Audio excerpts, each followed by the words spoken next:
Good morning, folks. Welcome to our island. That is what there is left of it. For the island, as I can remember it being when I came to the island in 1917, the island was three times as much area as it is now. When I came to the Captiva, the school was where the chapel by the sea is now, and the teacher was Robert Owen. The following year, the teacher was Captain Fadley. Now, she liked to be called Captain Fadley because it was odd at that time for a woman to have both a teacher's certificate and skipper's license.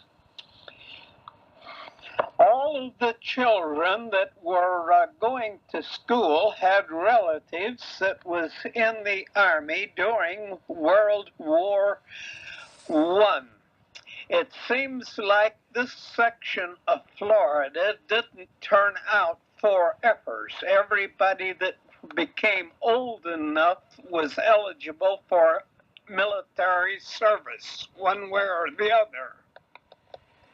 That schoolhouse became too small for the growing population, so they decided to build another one near the center of where the school children would be, on government property, on the outside of where the homestead is covered. See, the homestead of Bryant's was 1/2 mile in between the back edge and the Gulf, and the outside of the on the High Shell Ridge was fit for farmland. Therefore, it hadn't been homesteaded. The only school teacher that had taught school in that second schoolhouse was Robert Knowles. In 1919, we had a hurricane that broke over what the islanders called Protection Ridge and killed the grapefruit groves.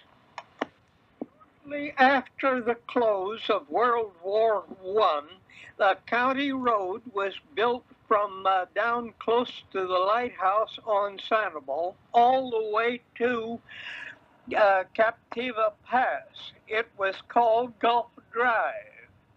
All that is left of that original Gulf Drive is a short piece where you go out to the Gulf on where Jensen's Corner is, south to where it turns back across to the center of the island. The bridge that connected the two islands together was a wooden bridge, a good quarter of a mile southwest of the bridge that is there now. 1921 hurricane broke through Redfish Pass, but that bridge stayed there until 1926 hurricane, and 26 hurricane washed away the west half of that bridge. Just before the bridge went out, the erosion was cutting away the north end of Sanibel, exactly the same as it is now, only now it's about a good quarter of a mile further north than what it was then. It's now called Silver Key. At that time was a peninsula of Sanibel Island and was farmed by Sam Carraway. After the Gulf Drive had washed away the roads like Tarpon Bay Road, Rabbit Road, and Wilford Road would all three dead-ended into the Gulf of Mexico. So the what is called Gulf Drive on Sanibel has been moved inland a little over a quarter of a mile from the original Gulf Drive. The original Gulf Drive went between Matthews Hotel and the Gulf, and between Casabel and the Gulf. After the 26 hurricane, Charlie Knapp couldn't get out from the Casabel either way because it had washed away on both sides of Casabel. Knapp, in order to get out, had a sort of a causeway put across the slough on the north side of his Casabel until he come to the Shell Ridge. And then he followed the cow trail from there down to where he could connect with the road that come across to what is now called Sanibel Center. When Blind Pass opened up just north of where the old bridge been, it then slowly closed up the old pass. But for a while we had two openings of Blind Pass, and as the wind whipped the island over from the Captiva side, it eroded in on the Sanibel side until it eroded in far enough to where Sam Carraway's house fell into the pass. Same as some of these, this last house that was destroyed at the north end of Sanibel now. Captiva beaches washed away and built the tailing and further south of it went around part of Sanibel again, and this time you see it made two arms of what we call Clambayo. Now, the reason why I'm telling you these things on this tape is because it's people who are blaming the erosion of the north end of Captiva onto that little jetty that was put out from the existing bridge. If we hadn't have put out that jetty to hold the Gulf away, the Gulf erosion would break through right where the first house is north of the existing bridge.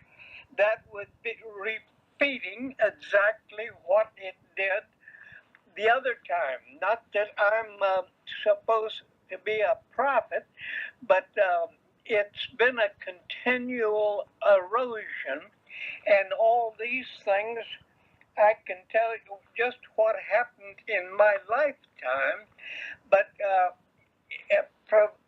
Biden, this has gone on and on thousands of years ahead of that. So people say the pass broke through at Redfish and caused the erosion. Well, you're thinking backwards. The erosion caused the pass to break through. These erosions seem to be going on all parts of the world, and the only country that I have read about that has held the ocean is Holland, and the property that's behind the dike at Holland is become the highest priced real estate in the world because of the expense it takes them to maintain those dikes. I read an article in Science Digest that stated that if the ice cap of the Antarctica and northern Greenland all melted, it would raise the ocean 200 feet. Now, can Holland afford to raise their dikes another 200 feet and bring it close to home? Can we afford to build a 200-foot dike around our lovely state of Florida? I was maintenance man on the Captiva Volunteer Fire Department when we had dedicated the Gordon and Bailey Bridge. And somebody asked the question is, how long did I expect this bridge to last?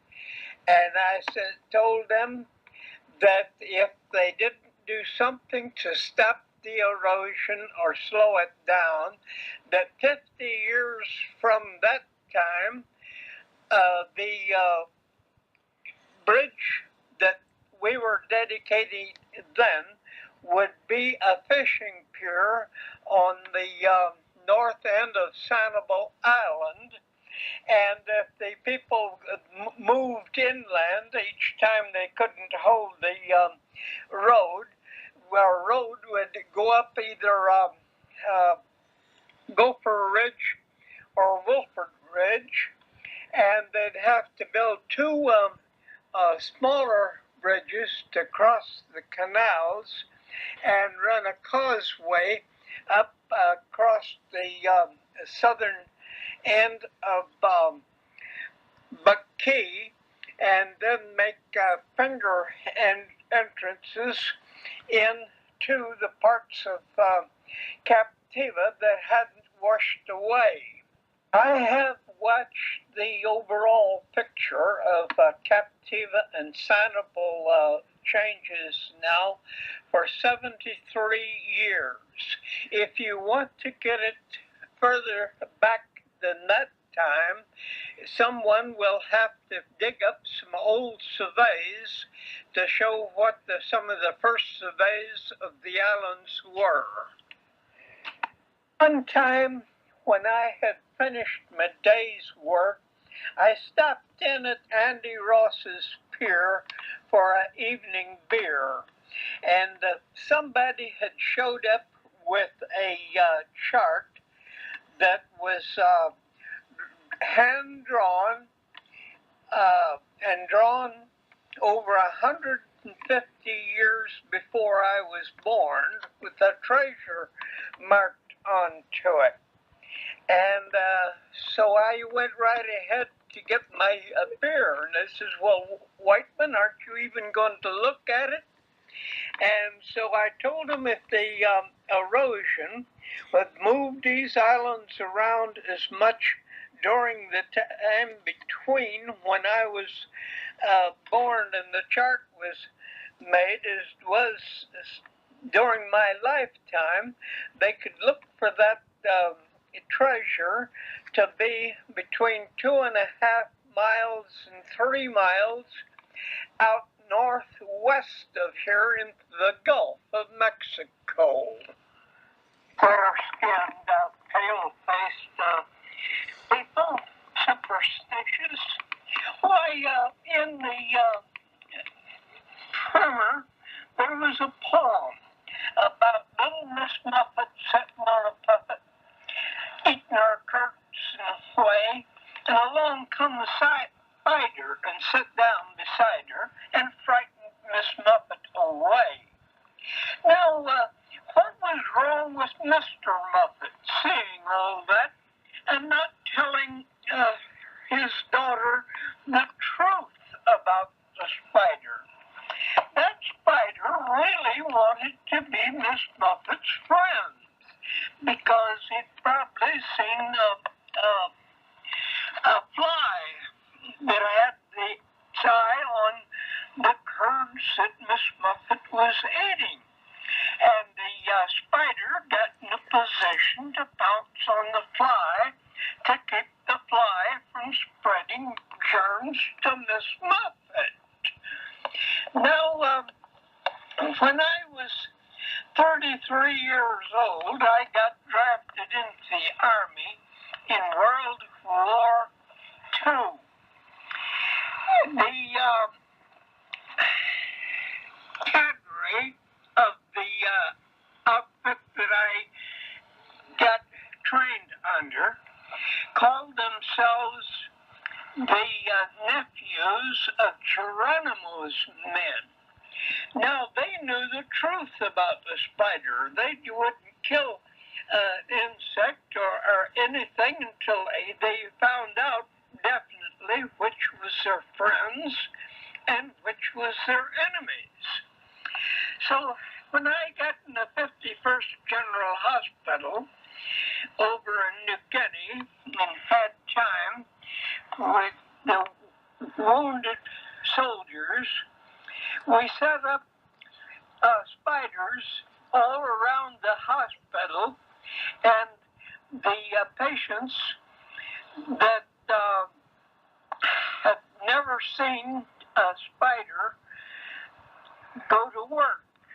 And they got even betting on the spiders.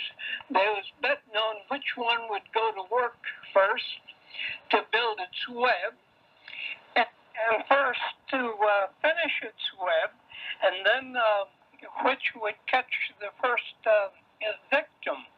That made a three-way bet. It's got its web built. Well, they had more fun with that than any kind of a show we could have put on for them.